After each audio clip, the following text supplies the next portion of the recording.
Let's turn the third-person template into a flying character like below.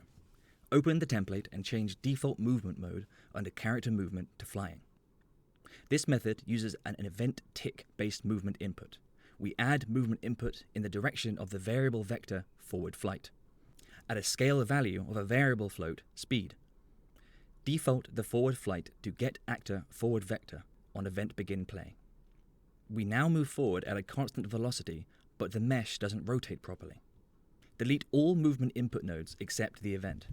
On trigger, we'll set the forward flight. This rotates the mesh as orient to movement is toggled on to the movement buttons that we press. Get the actor forward vector, our default movement direction, and the actor right vector. Multiply the right vector by the action value x, A and D keys by default, and combine it with the forward vector and set forward flight.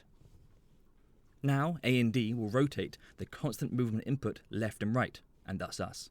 But it rotates too fast and too much, so multiply the action value by some decimal so each key trigger rotates us less.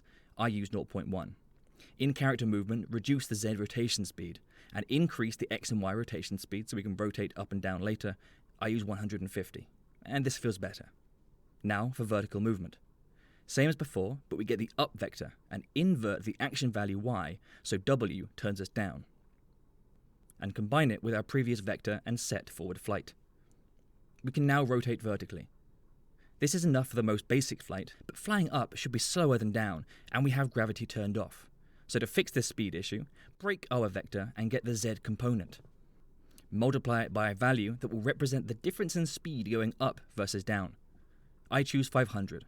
Subtract this from your desired horizontal speed.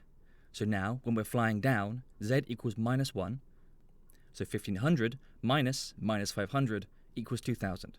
Flying down, our max speed is 2000. Flying up, 1500 minus 500 is 1000, half the speed. Get character movement and set max fly speed to this value. I print the Z velocity now so that we can see the difference in speed. I want us to accelerate faster moving down and slower moving up. To do so, we will set our speed variable, the scale value of our constant velocity. Get the Z direction of our actor again and use map range clamped. It will be between -1 and 1. So set the out range to whatever you want. I use 1.5 and 0.5. So at maximum, our movement input is 3 times stronger going straight down versus up. This is enough for a simple flight. I apply it directly here on a more realistic flying mesh, and we see it looks alright, but could use some tweaks.